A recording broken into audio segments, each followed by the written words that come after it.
demon killer!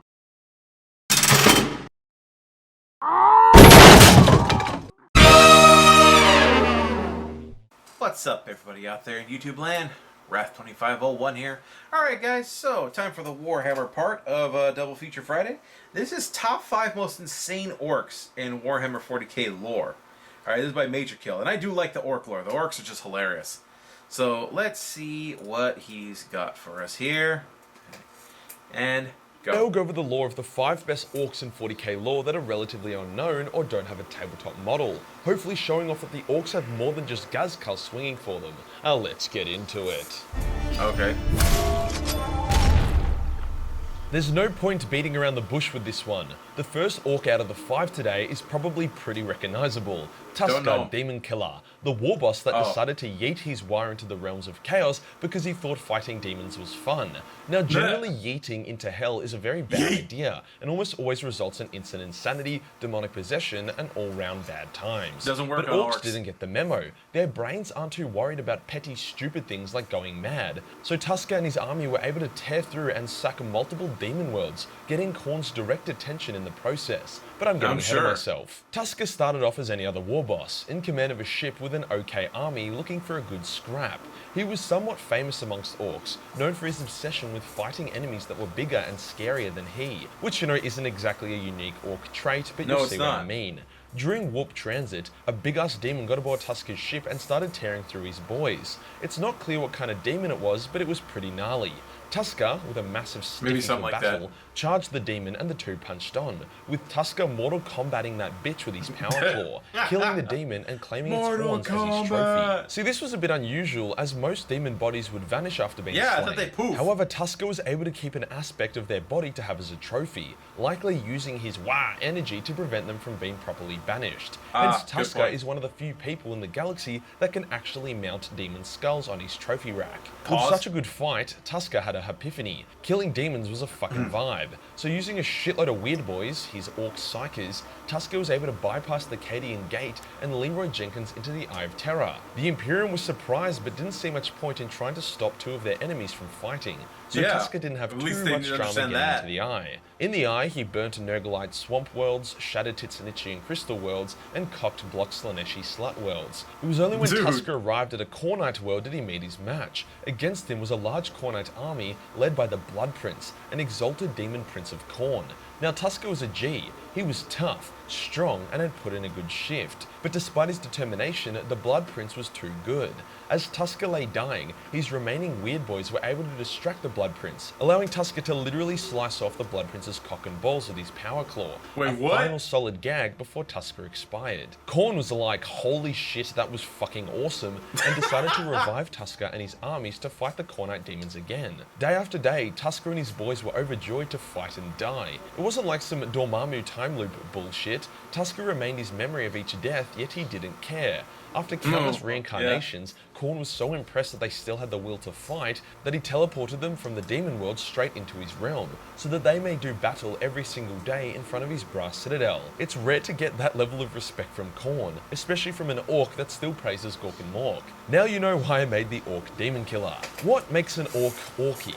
Well, in honesty, it's all about having fun and doing really whack shit. Like how Warlord Grizzguts travelled back in time and killed his past self in order to get a copy of his own favourite gun, not stopping for a second to worry about the consequences to that kind of action. And boy, were there consequences. Let me explain. Grizzguts was a competent and vicious orc, leading a large war that was about to devastate Imperial space. However, while commencing his warp jump, something extremely rare happened. He, along with his war, travelled back in time and appeared where they had entered the warp, coming face to face with a past copy of himself and his entire past war.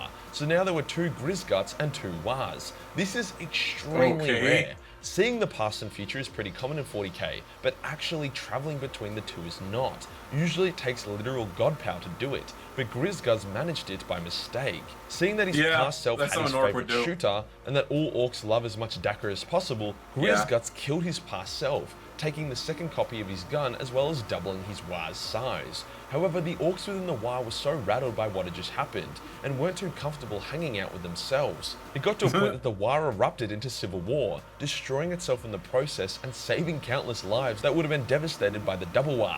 It's unclear what happened to Grizzguts, as I don't think he's been mentioned since, but it's more than likely he died alongside his War, dual wielding his gun like a boss. If you were ordered to bring down an enemy Titan by yourself, 1 million out of a million times, you would fail. It's one of the few things that are a genuine 0% success rate, as you would have to somehow penetrate the Titan's void shield, armor plating, and then get inside and kill its crew, all the while the Titan is trying to murk you.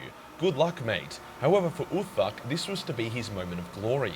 While attacking an Imperial world, the Bad Moon's boss Uthbuck, fighting under the banner of Namek Lord's Tekwa, was faced with some resistance in the form of 4 enemy Titans. Now the Orks did have a Mega Gargant to even the odds, but Mega Gargants aren't exactly known for their maneuverability, hence the Imperial Titans were able to strafe it and dodge and weave out of its main fire. This was unacceptable. What the fuck is the point of a Titan if you use it to dodge? Now a quick note, Uthbuck wasn't some random orc we had just met. He had gone through some shit on the way to the world. Old mate had just managed to smash a Castellan robot apart, with the subsequent explosion ripping him open. However, he was a true git, and respected by his orc brethren. An orc pain doc cut off his head and stuck it onto his old boss's body, making him more powerful. Reattaching decapitated orc heads to larger bodies to shortcut their way through bodybuilding is a very good strategy with the orcs, and something that has been used multiple times now. That is just so freaky that they do that. However, this does bring us to our Titan conundrum. Uthbuck possessed something of an imagination, and if there's anything we know about orcs, it's that their imaginations can be quite powerful. So grabbing a fellow orc and a squig, he stole an orc motorbike off a rival orc along with that orc's Gretchen before full throttling towards the enemy Warlord Titan. Now this wasn't just any orc motorbike, it had like a mini warp drive on it that meant that upon pushing a big red button, it would briefly transition into the warp and reappear further up the road, like a mini teleport, similar to what the Eldar warp spiders do. The orcs reappeared directly in front of the Imperial Warlord Titan, and with the speed of the bike, the effects of the warp spaghetti, and some good old-fashioned War energy, they breached the Titan's void shields and smacked onto its armored hull. Miraculously, both orcs, the Gretchen and the squid survived the impact unharmed. They cut their way through the Titan's eyes, which placed them directly in its command center. From here they massacred the crew, including the Moriarty, Princeps and the Tech Priest in pretty comical fashion. Like the squig was trying to eat the Gretchen but missed and accidentally ate the Princeps' head instead. After fucking around a bit, the Titan tipped over and the small band of orcs jumped out, charging once again at Imperial forces. Absolute beasts. Funnily enough, this wasn't the only time in the lore that an especially excited orc managed to take down a Titan by itself.